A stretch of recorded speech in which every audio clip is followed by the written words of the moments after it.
Hey, there we go. All right, hi everyone. Thank you all for coming today. My name is Michael Smith. Also I can speak. Also go by Dr. Bearsek. Today we're going to be doing a discussion called Calling All Researchers, a discussion on building a security research framework. This is going to be a quick presentation and then followed by hopefully lots of audience participation and dialogue. It's kind of the goal here tonight. So it's going to be as long as you guys talk, and if you don't talk, then it's going to be very short and, well, not fun. So a little bit about me. I'm a senior security engineer at E+ Security. I'm also a doctoral candidate at Capital College working on data mining heterogeneous data types. One of you, if you ever want to fall asleep very easily, come talk to me about that and I'll give you the rundown. I got my alphabet certifications, my CISSP, my OSCP, my GPIN, my Lowly Security Plus, all that fun crap. If you want to get a hold of me, Twitter at Dr. Bearsek, or you can email me at drbearsek@gmail.com. Please feel free to spam me anytime you want. That's cool too. So why do we research? How many of you guys out there feel that you're independent researchers? Feel that you're researchers? Done any kind of research? I got one there. Who's made it? All right, so let me ask another question. Who's ever released a tool, security tool, script, anything like that? All right. Who's ever dropped a 0-day? Who's ever written a paper, even a blog article? Hey, guess what? You're researchers. Congratulations. Welcome. Welcome to the club. So why do we research? Well, we research to contribute to the existing knowledge in the field. Our main goal as researchers is to build up our field. It's there to take the existing literature, and it's there to build upon it, improve upon it, and create and expand that knowledge. We want to improve the field. What's one of the greatest improvement we've ever seen in pen testing? Metasploit. Yep, I mean, yeah, think about how that changed pen testing, how that changed what we do for a living. Completely changed it. Brought those really expensive tools down to the masses. Perfect example of research to help improve the field. Informed policy issues. This is research such as building policy issues. Think about some of the privacy stuff that's going on right now, stuff like EFF does, ACLU does. Think about some of the stuff we've seen recently even. Aaron Schwartz, Weave. Some of the very other legal challenges that we're seeing right now. Those kind of research can help drive those policy issues because what it hasn't done, what if those issues happen? Well, they've helped really push that discussion forward. Made us as a community aware, hey, this might be a problem. We really need to get out there ahead of this and help build that up in public policy. And skill and career building. It's one of the main things. Why are sometimes that we work on some of these projects? Well, we want resume building. We want it as ways to increase our skills and make ourselves better. So what kind of security researchers might we find out there? Well, we have academic researchers. I myself am in academic research because I'm a doctoral student. If you've done a master's thesis, you work at a university, you can be considered an academic researcher. Usually very rigorous type of research. You follow a lot of very stringent rules. There's a lot of ethical considerations, things like that. Government researchers. Kind of similar thing, you're doing it for the government. Corporate researchers, I'm working for a company like Tenable, like Rapid7, like Immunity, maybe fighting 0 days, maybe just building tools, things like that. Profit research groups. For those I'm talking groups like the ones that, kind of like Volpens, CUNY, those kind of groups. Groups that might go and find 0 days, sell them out to the highest bidder. So those are what I'm calling profit research group. And kind of the people that we're going to talk about today, you guys. Those of you out there doing out the blogs, doing your tools, dropping your 0 days, doing that kind of research, the independent researchers. Why are independent researchers important? Well, again, we want to grow the field from multiple angles. You know, we don't just want to grow security from a standpoint of, oh, hey, let's find the newest cool 0 day, and that's the only way we're going to grow. We don't want to just grow it from dropping new tools. Those are very important, but we also want to look at different research. We want to look at research from a policy standpoint. We want to look at research from a, from new technology standpoints. Friend Beltface right over there, he's working on a brand new tool, again, something that's going to help propel the industry forward. Whether it's a minor contribution or a bigger contribution, it's still a contribution to the field, and that's where independent research is important. What are some of the other reasons that we do independent research? Well, workers may lack the necessary skills. Some of you guys that have written scripts, what are the main reasons that you wrote them? No one else can do it. There you go, exactly.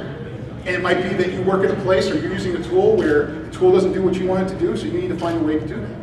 Or else no one else there knows how to do it, you got to find a way to do it. That's what you're doing. Someone may lack the necessary skills, you learned it, Now you're propelling the field forward.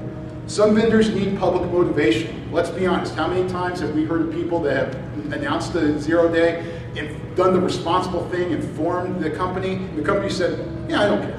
I'm not gonna do anything about it. And then it gets dropped, and then all of a sudden, oh, hey, this might be a big deal, and the PR looks bad, so let's go fix this right now. Public motivation. Some vendors just don't care. And that's a good point, too. That's another reason why we drop it. Why have we seen vulnerabilities drop? Well, the company just may say, hey, I don't care, I'm not going to fix it, so if no one knows, what's it off my back? So that's another reason why we do independent researches. We talked a little bit of research into customer overlap. Again, you might own a tool that you need to figure out a way to make it work better or make it work in a different way than what it was originally intended to. Improved tools can lead to better security. Again, Metasploit, Nessus,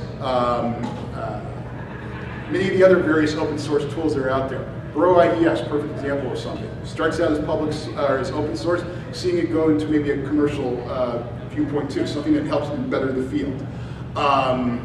Snort, another perfect example. Snort went to SourceFire, which is now obviously Cisco.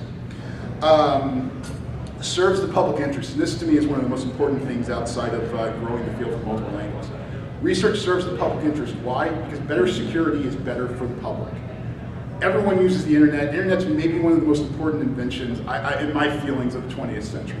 Some of you might disagree, but to me, think about what the internet has done. Think about how it has changed our lives. Not only giving us all jobs, but also, literally changing the way people interact, changing the way people research, changing the way things do. The internet has literally taken businesses and taken traditional businesses and completely shifted the paradigm and made it so that those businesses don't exist anymore. And then knowledge itself is power. Point said. So what are some of the motivations that we have for independent research? Well, again, we want to grow the security field, we want to improve the industry, improve the world. There's altruists out there that basically drop this stuff, make these things to make the world a better place in their opinions. Build a reputation within the community. Hey, we all like to be loved, so that's a good way to get your name out there, is always to go out there and help contribute to the community that you're a part of. Build a career or build a business. Again, I throw out Snort, Nessus, Bro, something that's growing up now. Metasploit, which wasn't grown as a business, but became, when it was sold to Rapid7, HD went from someone developing it to, basically the CSO of Rapid7. Knowledge, money, and sometimes just for the lulz. So, the biggest problem that we see with independent researchers is some of the pitfalls that you may fall into. These are some of the things. We're going to go a little bit more into detail, but and again, I want to point out this is just some examples. This is not a comprehensive list. This is not the only list. These are some of my opinions on it. Others of you may have other opinions and other pitfalls that you've either experienced or you've witnessed, or you just think might be a pitfall. So some of the ones I'm looking at are legal issues, failure to cite previous research, plagiarism, which kind of goes hand in hand with that. Ethical issues, reproducibility, and prejudices. So some of the legal issues. This is a big concern for everyone in the community. Anyone doing vulnerability research, I can tell you right now, probably has some concern about whether they're going to end up in prison. And I'll be the first to say it's bull. It's either over-prosecution, it's poorly written laws that have not kept up with the time. Unfortunately, that's what's out there, and that is one of the pitfalls that we face. Let's look at some of the legal issues. These are just some of the heavy stuff we've seen. Some of you might be aware of the talk that was supposed to happen at Black Hat, that Volkswagen, or not Black, I'm sorry, it was an academic paper. So there's so many talks on hacking cars that mix it up. So researchers in Europe were going to drop a paper on the Volkswagen cryptography that they utilized, figured out a way to crack it, got sued, blocked them from publishing that paper. Instead of doing something that actually would be beneficial for the community, Volkswagen doesn't want to let their information out, and I have a feeling doesn't want to do the whole recall thing that they probably have to do if that was broken. Basically block this academic research paper and deprives the industry of growing. Weave and AT&T and Apple, I know all of you have followed that case. Tragic case in my opinion. Just absolutely horrific, something you should have never gotten, in my opinion, shouldn't even have been found guilty on. But I'm not a lawyer, so I can't speak to the expertise on the legal issues there. But obviously, in my opinion, someone who feels very strongly about that. I know most of you that I know in this crowd also have similar feelings to that. Skytech forces Al-Qabza to sign an NDA. And that was basically a talk that he was going to drop, and there's some more information on all these on the attrition legal threats. But a talk he was going to drop, and basically they forced him to sign an NDA so that he would not disclose any of that information. They threatened to sue him. You know, corporate bullying, basically they have the big bully stack, they have all the money. Golden rule. We all know the golden rule, those who have the gold make the rules. And 2 SCADA talks at ICS got canceled due to legal threats. Threats from the SCADA companies, things that, again, absolutely important. Because what is SCADA? For those of you, do you all know what SCADA is? Most of you? All right, cool. Those of you that don't, SCADA is basically what runs our, most of our utilities, power grids, that kind of stuff. Very important, also very riddled with holes. And, again, something that propels the industry, something that for the public good is out there, and got sued for being able to mention or talk about it. Citations and plagiarism. So, who's familiar with attrition.org? All right, most of you. How many of you ever want to end up on attrition.org? And not in a good way? All right, that's good. I didn't want to see anyone raise their hand there. So, plagiarism in research is a killer. You never want to plagiarize someone's work. Why? Because it hurts research. You might want to say, well, how does it harm research? It's just, copying off the television writers do it all the time, movie writers do it all the time. Ruins research because it keeps people from actually innovating. People don't want their work stolen. They may not go out there and they may not publish it because of that. And also, honestly, they did the hard work. The whole point of research, again, is building upon that field. We want to build upon that existing research. So that's what we do. We go out there, we get that information, we cite the people that we had it from before, we let people know, hey, this is the original work. You can go check out this original work. Now look at my work that builds upon their original work. We both have had contributions to the field, and this is what we're doing. This is what we're doing there. So you always want to credit your preceding work. I don't care if it's research paper, I don't care if it's a simple script. If you take a project and you fork it, get out there and make sure that you cite the original project. Just put a little blurb up in the top in the rim statement, just saying, hey, based on script XYZ. Boom. That's all you got to do. And for those of you that get mad if somebody forks your project, get over it, in my opinion. Now, that's again might be controversial, just my opinion, but the whole point of that stuff, you want people to build off of your work. That's why we fork things. Let them take your open source work and let them improve upon it. They might come up with an idea that you never thought of that makes it better. And think about some of the stuff where if we hadn't opened that up to the community, if things like that hadn't been out there, think about some of the innovations we may not have ever seen. Plagiarism citation, what can it be? It can be a major embarrassment for you. It can be a career killer. Certainly, in academic circles, you get caught plagiarizing, that can kill your career. Me personally, again, doctoral student. If I got caught plagiarizing something, I'm kicked out of the program. I know people in my program that have been kicked out. And we're not talking like I failed to cite one thing. We're talking people that copy like page after page. We're talking like the Gregory Evans special. That's what we're talking. That's what we're talking about. Allegedly, Gregory Evans special. It's litigious. That's what we're kind of talking about. Those kind of things. But we also don't want to fail the cite. So that's something that you want to definitely make sure of. That's usually more of an embarrassment, not something that someone's going to kill you over. But that being said, it's still not fair to the original author. And again, like we said, academic sanctions, career ending. Some good examples, attrition.org, their plagiarism site, you can give some good examples of people that have participated in plagiarism. And basically, whether you agree with what Jericho and attrition does or not, doesn't matter. They're going to do it. You do it, there's a good chance you might end up on there. So last thing you want to do is end up on there because it can be a major embarrassment. Also, link to a favorite site of mine I use in my academic writing is Prejudice online writing language workshop. Some great stuff on plagiarism on there too. Ethical issues. Tons of ethical issues out there. These are just some of my favorites. Ethical issues that independent researchers might face. Should companies be forced to patch on an arbitrary timeline? So in other words, there's companies out there that say, hey, who are you as a researcher dropping the 0 day to force me to patch my software? Who are you out there to force me to do this? And there's a point to that. Now I disagree with them because some of them want to take all the time in the world. But there is a question that's out there, an ethical question of how long should you give a company before you actually drop that information? Does exposing a vulnerability decrease security? One of my favorite articles that actually kind of spawned a little bit of this was We've wrote a great article in Wired and cited some other research that basically was talking about why you should sell your 0 days instead of doing online vulnerability disclosure. Now, I don't necessarily agree with him on this, but his point of it was The research, basically, I'm sorry, I can't remember who did the actual original research, but if you look in the Wired article, you can find it. If you ping me, I'll be able to tell you. In this original research, though, they looked at malware and found that a lot of the malware out there was built off of public disclosed vulnerabilities. So, yeah, there's a point there. Does it decrease security? Is creating a tool that make hacking easier okay? You know, again, we talked going back to Metasploit. Metasploit brought that kind of exploit framework to the masses at a cheap price, free, can't beat free. Was that a good thing for our industry? I feel it was, but again, it's my industry. Other people might disagree because it made it easier for certain people to be able to exploit and attack boxes. So there's an ethical consideration. So again, I have my opinion, but it's not necessarily the right answer. It's just, again, my opinion.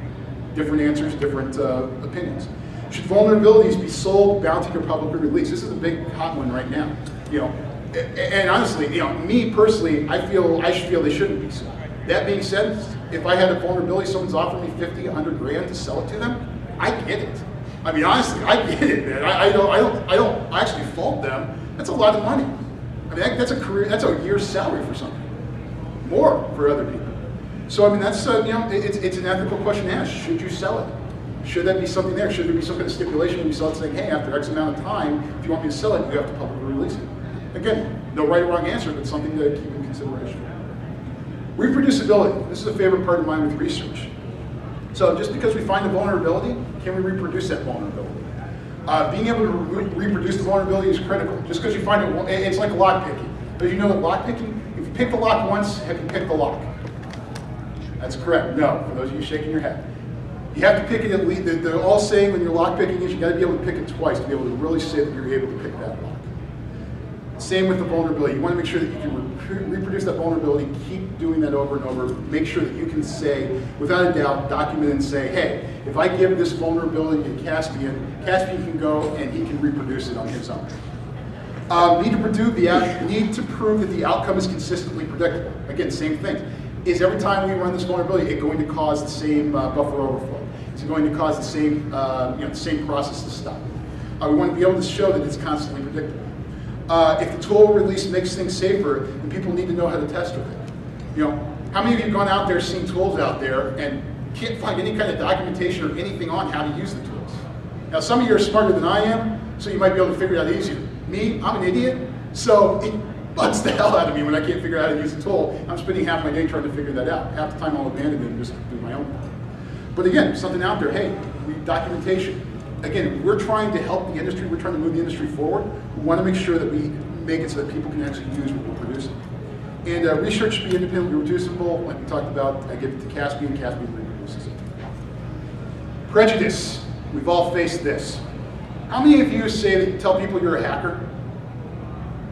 And how many of you have they said, oh, you're a bad person? Or they give you that look like, what are you up to? Can I trust you? Pisses me off. Hate that. Drives me out of my mind.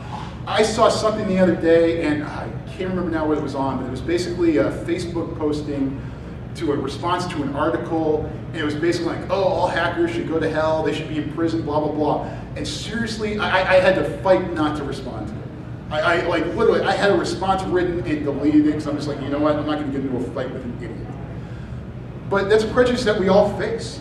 The general public view, unfortunately, because basically media and other people just don't understand what we do, is that hacking equals evil criminal. Which is not the case. Most of us out there, hey, we do this for a living. We do this as a job. We do it because we love it. That's why we do it. Most of you that have gotten into this industry, I guarantee you got in there because you had an interest in it and you love it. You enjoy doing it. You don't just do it for the money. You do it because you like it. Or you wouldn't be here. You wouldn't be coming to events like this. Academics take issue with the lack of formal processes and methods. Independent researchers, I can tell you, academia looks down upon you most of the time. You don't follow their processes, you don't follow their procedures, and there's a gulf there. And that's a damn shame. There's a paper I wrote on academic tools that can actually be used for, and not published yet, but hopefully we'll be able to talk soon, on academic tools that can be utilized for pen testing. Some great stuff. I believe it's at DerbyCon. I know I believe Mubix and Wick are going to drop basically a data mining tool on Git that goes out and builds passwordless. Honestly, I found an academic tool that does something very similar. goes out, pulls down repositories, and then does full data mining, looking for a lot more than just the password list, but gathering information from there about the companies and such like that.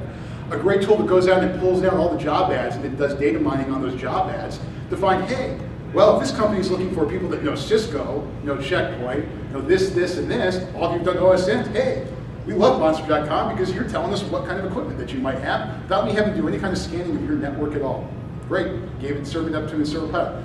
Great academic tool because there's a distrust between the communities at time, and I say it more bears on the academics than it does on us, but there's a hatred among our community of formal rules, and I get that too. There's great research that could be grouped together, that could be utilized together in a joint tandem that really could help change the world. And sometimes the examples of that, and sometimes the opportunities are just lost because of that. And people take issues with other building on their work. We talked about it a little earlier. Again, you don't like someone forking your work, again, get over it. To me, bad thing, you want people to fork your work because you want them to build upon your work. Nothing wrong with that. You want to keep a fork for yourself to be able to keep building what you want to do? Nothing wrong with that either. Completely respect that. Understand that. But give other people the opportunity to build.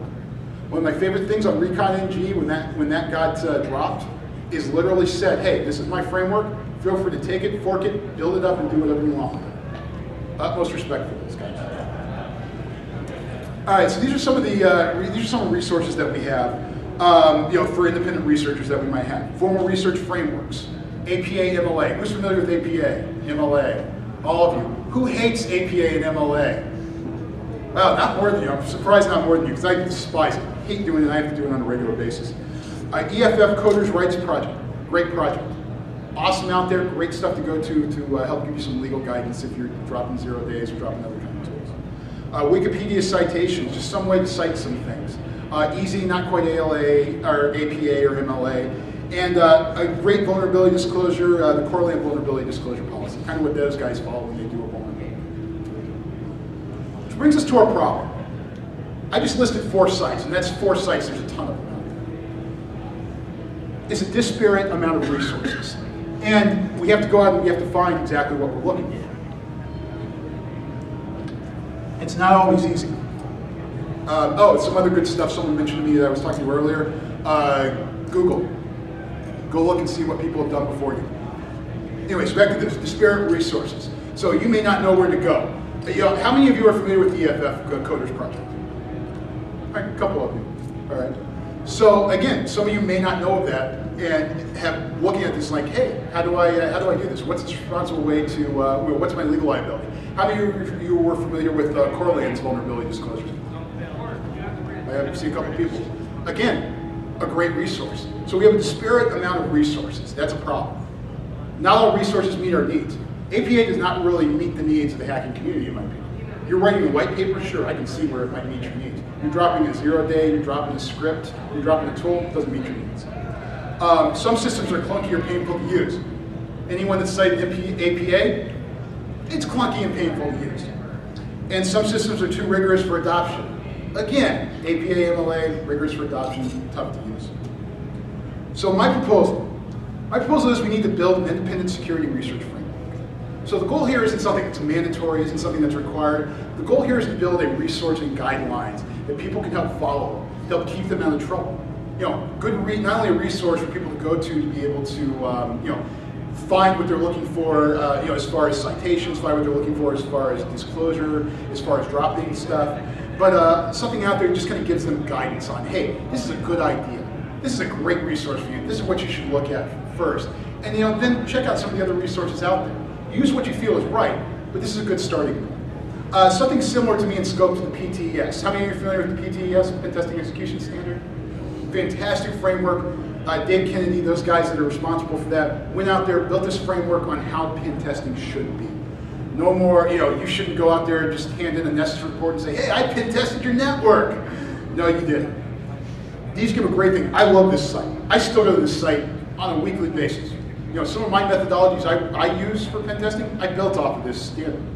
It's a great site. So something similar on those lines. Built by those in the industry. Who are the best people to create a framework for use in the industry? Well, there are people in the industry. Shows researchers' expectations in terms of disclosures and citing in previous works. I've actually come across people that don't realize they need to cite previous work. They just think it's okay. And again, it's a naive thing, and it may sound weird to you, but again, a lot of them are new.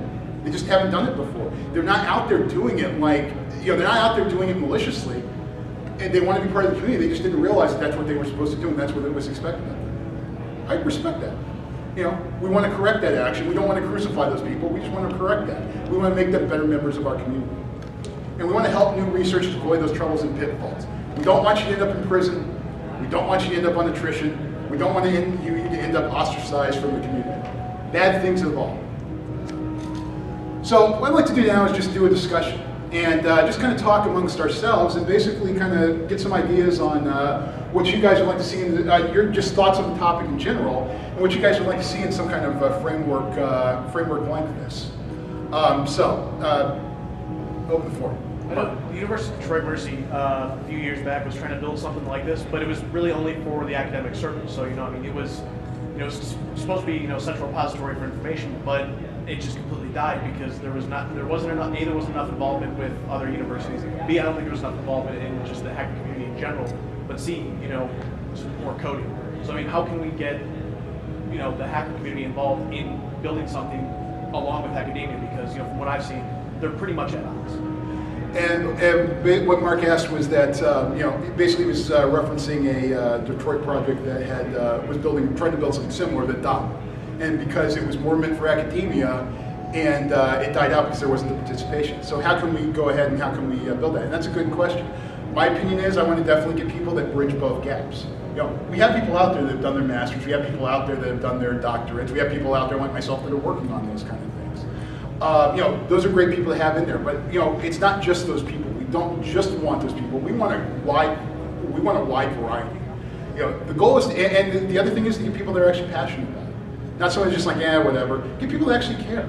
Hey, would I like to say, we got 50 people that care? Yeah, I'd love to see that. I don't think it's going to happen. But you know what? PTS didn't start with that. Other frameworks, other research that we've done in the industry didn't start with that. It might start with 1, 2, 3 people, and then it grows. You get out there, you get the passion, you get passionate people out there to help promote it, and as you help grow it, it should help getting bigger and bigger.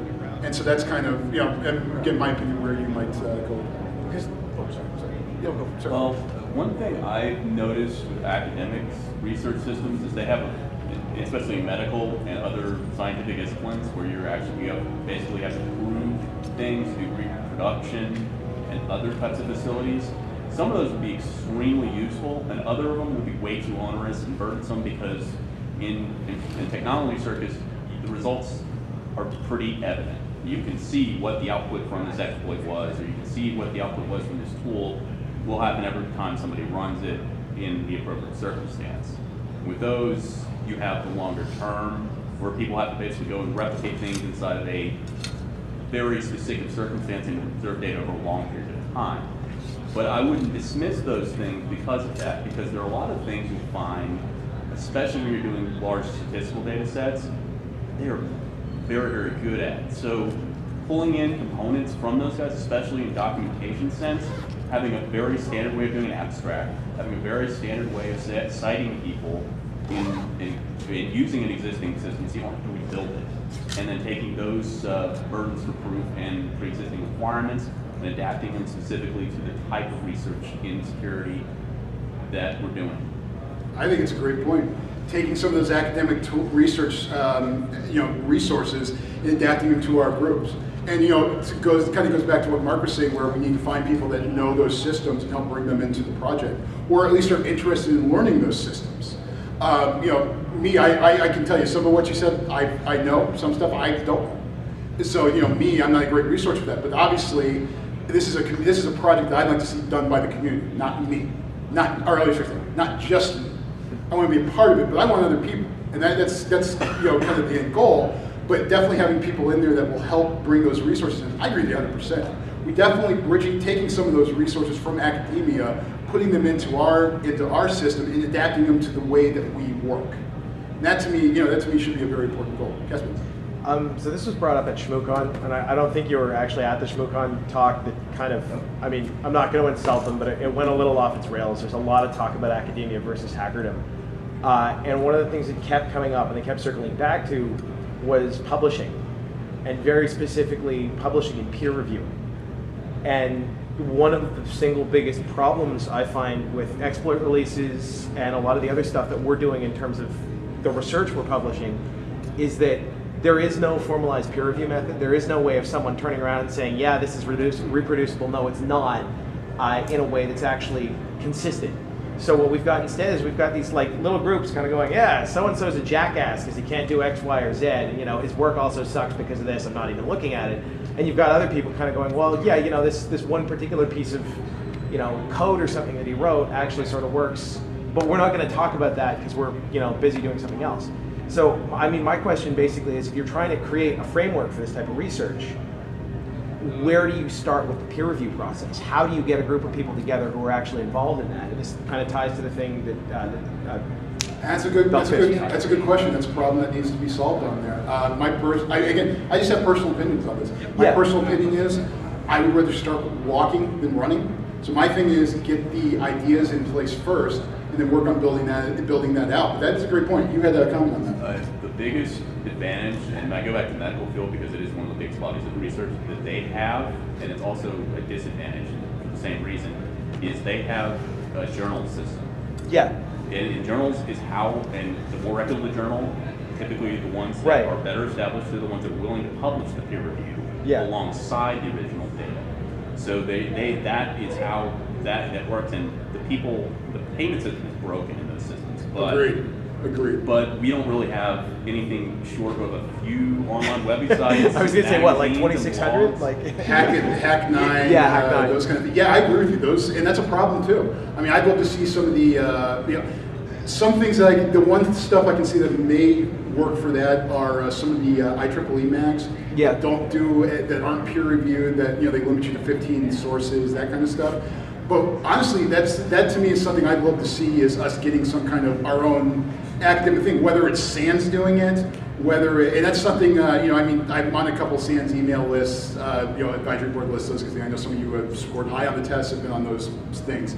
It's something I push for on there and said, look, this is something that would be beneficial. They have the SANS reading room, great room, and that's a resource too. But to me, I agree with you 100%. We need to have that kind of stuff, whether it's something that starts out of this project, or if it's something that someone else that, like the EFF or another group helps sponsor. I mean, that's a great point. And I mean, it is something where having actually having a resource for people to publish to, and whether it is peer reviewed or not, and I don't know what the right answer on that is. I mean, that's a great question to bring up to a group when building this out of frame. Well, I mean, the thing is that whether we like it or not, we're going to see a peer review process that occurs. Whether it's formal or not, it's good. Yeah, in the medical, and actually I was going to say physics, bio, and a couple of the other sort of scientific bodies where they're actually doing rigorous academic research, the peer review process isn't ad hoc. It's basically just, it's always going to get, you send in an article, it's going to get reviewed by somebody before it gets in a magazine. We have something that's a lot more ad hoc and kind of random, if you want, where, maybe that vulnerability that someone's disclosed actually really matters. But if you've been on, full disclosure, for example, there are always going to be those ones where you're just kind of like, why is this guy putting up a cross-site scripting thing that everyone already knows about? What the hell is the point of this? And full disc actually kind of is almost like a peer review process, except that it's a peer review process. It's a goat rodeo. You've got 5 or 6 people insulting each other, one guy saying, well, actually, this is valid, and like 5 or 6 other people going, who cares? Reddit about to be the only thing that's a little above that. Yeah, well, Reddit's another good one. And I mean, I look at this from this point of view. On the one hand, we've got, it's effectively the equivalent of crowdsourcing your peer review process, which means that you're going to get a bunch of people insulting whatever the work is, and it's kind of a crucible. On the other hand, it sort of works in some senses, because you're going to get stuff like, attrition's another good example. You're going to get stuff that comes out that's actually pretty solid. Here's a question though now, and I agree with you on the crowdsourcing of people saying insulting the work. Is that the question becomes, does people by putting it out there crowdsourced and people actually sitting out there insulting the work, does that actually discourage people from dropping it? People Absolutely. Building? Absolutely. I mean, I think of I hate to use Georgia as an example, but those of you that know Georgia know when she released her smartphone, SATF was it? Smartphone testing framework for a smartphone. She got crucified And I thought it was the biggest bunch of crap that people were doing. It's like, people were like, oh, your coding sucks, you're doing this. It's like, then make it better. Don't just complain about it, make it better. She put a tool out there that was designed to help make things better for the community. She's doing what we all should be doing, building our community. And people wanted to crucify her for it. And it's just like, are you out of your minds? I mean, this kind of goes back to something you were talking about, with the cute clip art and the borders. The thing is that, there are always going to be these squeaky wheels, grumpy people who basically just want to insult everything that's going on. Some of them are actually probably good at what they do, but if they're assholes, it doesn't matter. And that wasn't a shot at Boris, by the way. He's not here. I love Boris, he's a good guy. But I mean, you're going to get these in every community. You get them in the physics, you get them in the biology community. I mean, I've seen them in medical IT pretty much nonstop, and it's a common thing to find people who are like, well, this is new, I don't like it. Or alternately, this person's trying to make money off this, so what, So again, we go back, in my opinion, to this kind of peer review thing, where what do you say about this? How do you turn it into something that's at least a little bit less subjective and a little bit more open? I don't know. There was and I hate to use this example, but are any of you guys familiar with Rate My Professor, RateMyTeacher.com? Oh, yeah. Websites? Oh, those. So, Rate my professor, rate my teacher. Yeah. A while back, I used to be fairly active mod. What they would do is they'd have a pool of stuff that you would go through and you would moderate, and there would be a set of trusted people. So I'm not saying at some point it's going to be subjective, in choosing who goes in, stuff like that. But in the interest of meeting halfway with academia, so because there's no actual there's no actual peer review process in the hacker community, and there's a very stringent review process in the academia community. If we can kind of meet halfway, somewhere, it might help, push things forward. Meeting halfway would be a good thing. And I mean, I like, you say people that go through, me personally, what I'd love to envision in a system like that is people that go through are the people that care. Yeah. People, they might not necessarily, and those that can do certain things, they do it. They can test certain aspects. But the point is that they care. I mean, it needs to start out with people that actually give it there. That's what it needs to start with. Any of you guys have anything or any questions or add to the conversation? Let us keep talking.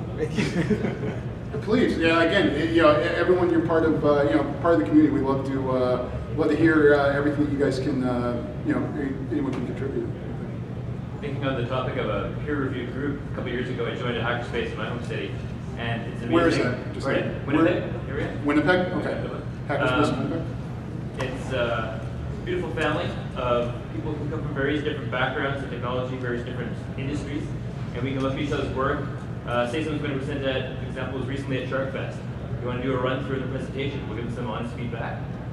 We're all friends enough to know where the lines are, but how to give meaningful criticism that before they take a talk to some conference, it's testing for it. So same with dropping information, have it among the community of hackerspaces and say, here are people who show commitment and enthusiasm for making it better. That's a great idea, and that might be a great place to start. Thank you. What's it called? Recruiting people. That's that's a great point. I never would have thought of that with the hackerspace. That's a great idea. So that's really awesome. Yes, sir. Yeah, and to go along with that, I was on the board for ISSA, local Columbus, Ohio.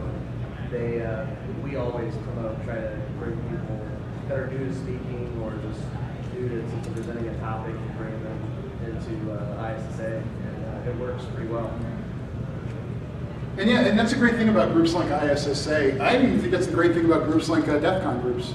Again, it's groups of hackers that again they care about the industry. They care about it might be a little section of it, but they at least care. They get out. They care enough to get off the sidelines and do something.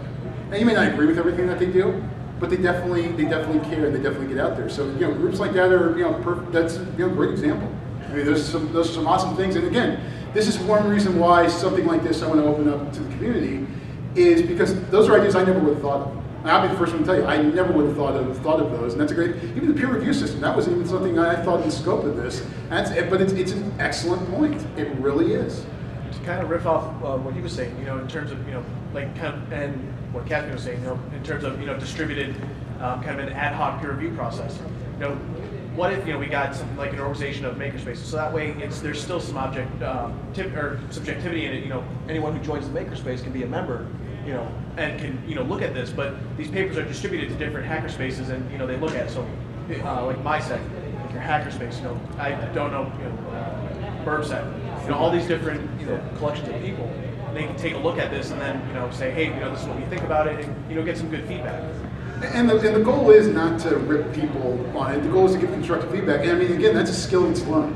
And that's a skill, unfortunately, some people in every industry, but since we're talking about our industry, people in the industry lack at times. I mean, I've seen people say, hey, that's the stupidest thing I've ever done. But other people say, hey, look, you have an error in your code. Here's the way to fix it. Or here's a good idea that might make it more efficient. I mean, God, if you've ever looked at any bash scripts I've written, they're the most asinine, just bass-awkward kind of things that I can give to someone else and go, oh yeah, if you just do this, this, and this, you're golden. Well, hey, it worked for me, but that's a way better way of doing it, so kick ass, awesome. Well, so that's what we want to, that's the kind of thing we want to see. The other thing to consider about that criticism is that, the people on the receiving end of the criticism also have to be able to take it. That's a great point too. It's something that can be kind of problematic if you haven't been exposed to the kind of academic crucible, if you want. Peer reviews, for example. I mean, I've seen people come home crying from doing dissertations because it was just like, yeah, I had 3 errors. And you're like, well, it was only 3, It's not like they kicked you out of the program. Don't get so hurt by it. You're doing work. Your work is not your baby. It's your work. And I've done, to talk about the dissertation stuff, I've sit in on sessions where, and again, it's not actually the defense, but it's defending what we've written so far. Yeah. And what you do, you get 3 or 4 people that'll just sit there. It's nonstop peppering you with questions. And honestly, by the end of it, you just feel like shell-shocked. But the thing is, it really does, once you get over that feeling, it makes it better. And it's a great point. So people, learning criticism and, something in this, maybe making it clear, hey, you can't take this personally. Well, it's been a great discussion, guys. I really appreciate it. So, what I'm issuing is a call to action, as you probably guessed. What I need is volunteers to help design and build this framework. So this is a project that I am starting, and again, it's not me creating this framework. I need people in the community to do it, because there's stuff I don't know. There's stuff that other viewpoints of people from various experiences in life, and all of that helps, again, build, grow, make it better. So right now these are kind of the working stuff. This is the stuff we're working on. Website is infosecresearch.net, and just put it up this morning. It's really ugly, and basically it's just kind of a placeholder kind of thing. So actually, if someone knows how to web design, you might be the first person I would love to hear from to help with this, because my web design skills are. Clip art. I don't know what's worse than bad. Clip art. More clip art. Hey, you know what? Clip art I don't have to cite, so please. Dude, I did care enough to stay. Email infosecresearchframework@gmail.com. It's a mouthful. And then Twitter, InfosecRF as well. You can also follow, obviously, drbearsec.com.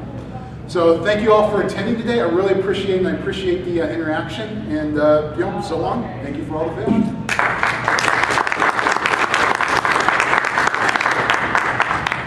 Drop the cable. You drop the cable.